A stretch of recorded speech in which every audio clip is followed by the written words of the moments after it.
Welcome to মামনের বাগান।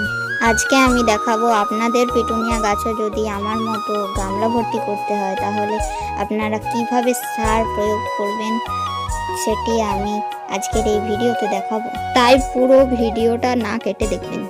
প্রথম স্টেপে যখন আপনারা গাছ বসাবেন ঠিক তখন আপনাদের গাছ তার পরের দিন ঠিক এরকম থাকবে, ঠিক টান টান অবস্থা থাকবে গাছের।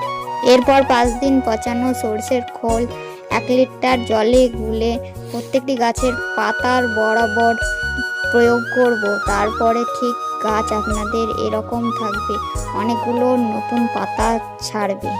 নেক্সট আবার 7 দিন পরে আপনারা আবার সেই সর্ষের খোল গাছে দেবেন, তখন এরকম অবস্থা থাকবে। এরকম করে আপনারা যদি গাছে খাবার দেন তাহলে আপনাদের গাছও এরকমই হবে, গামলা ভর্তি হয়ে যাবে। এরকম ভিডিও আরও দেখতে লাইক শেয়ার